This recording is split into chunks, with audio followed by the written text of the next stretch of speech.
everyone, welcome to my channel. I'm Emerald Magnolia and I decided to build a blacksmith shop and home in The Sims 4. I'm going to be using the term blacksmith very loosely in this video because a blacksmith back in medieval times made pretty much everything for you. They made weapons, furniture, horseshoes, and so much more. So I tried to replicate that by putting some crafted looking items on the lot as well as mostly wooden and metal centric furniture. And because it's a woodworker and metal worker, I figured they would have a very decent looking place to live. I used darker wood colors on the outside and with the furniture because they use wood polish to keep their house nice and look new. I wish there was a debug item I could have used for a fake bottle of wood polish, but the debug catalog is so full of stuff I could barely find what I needed in the first place. Did you know there were sword decorations in the base game? Anyway, I made this lot a retail lot even though there's a house attached to it. This was mostly because with the Get to Work pack, you can stay on your retail lot for your whole Sims life and nothing is kicking you off of it, unlike the actual jobs that come with Get to Work. Which I love because I have done that so many times for personal gameplay in the past. Why live on two lots when you could just bulldoze one and live on the other? Plus, back in the day, that's what would happen. You worked where you live. So if you decide to play here, make sure your sim has a lot that is away from the blacksmith shop if you also have Get to Work. Or if you have the Home Chef Hustle pack, let me and others know if you can use that sale booth thing for furniture items, because I don't think you can with the city living booth. Because if you can, then you can change the lot type back to residential. Or change it to residential anyway and sell your stuff via rabbit hole with the base game. I am actually thinking about making Sims to go with this medieval town, but I'm not sure if you guys would want to see that in a video. Please let me know in the comments. But to warn you, I am going to be using custom content if I do make them, because EA has absolutely no medieval looking outfits in The Sims. All they have is like that pirate dress from Get Famous, but that's not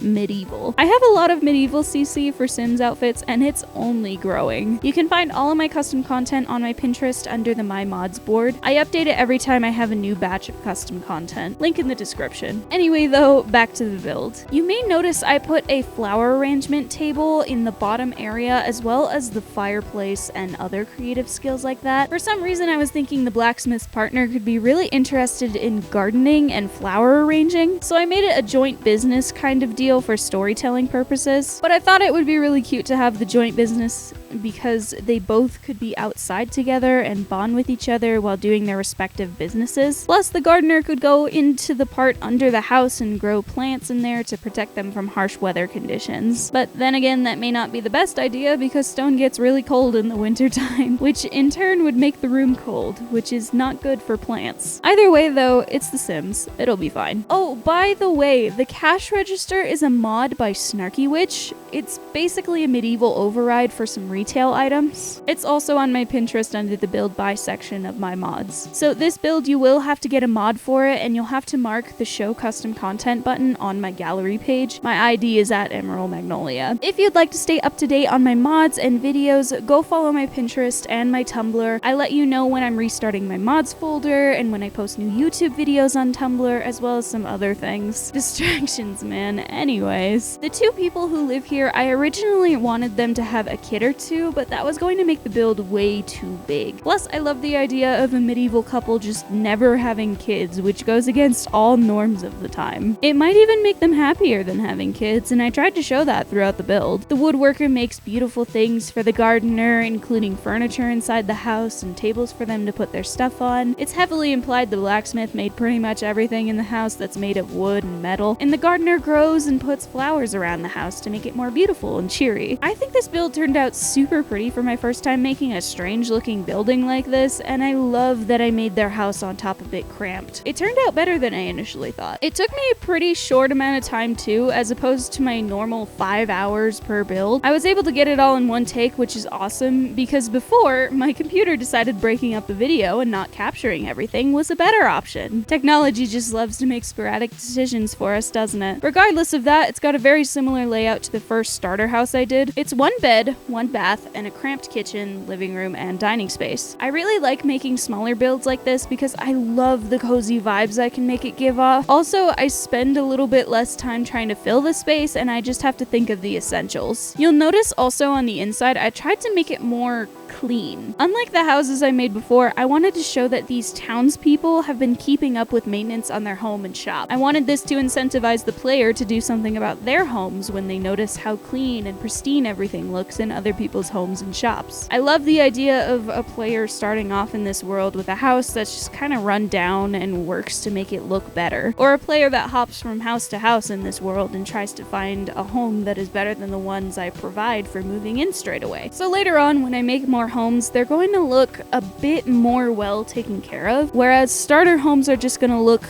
like a mess on the inside until the player cleans them up or moves out to the next home. I'm not really a gameplay girl myself, but I tried my best to put at least some gameplay elements in this little town of medieval Newcrest. I hope you guys can actually use it. I don't really play test my builds, and the only times I do is when I actually have a family I'm putting in the house and assigning rooms. And I do use bb.move objects to place stuff, so some things may not be entirely usable, but I am sure that the bathroom, kitchen, garden area, blacksmith area, and bedroom are able to be used at the very least. If you can't, then you may have to move some things around to get it to function properly. But anyway, it's getting to be the end of the video, but stick around because there's a little montage at the end that shows off the entire build. Check out the other videos related to medieval Newcrest. The playlist is on my channel. Also subscribe, like the video, and follow my social stuff. It's free and easy to do, plus it'll keep you notified for when I post, as I do not post on schedule. Everything is linked in the description below if you want to go and check it out. Thank you all for watching, and I will see you in the next video. Bye bye!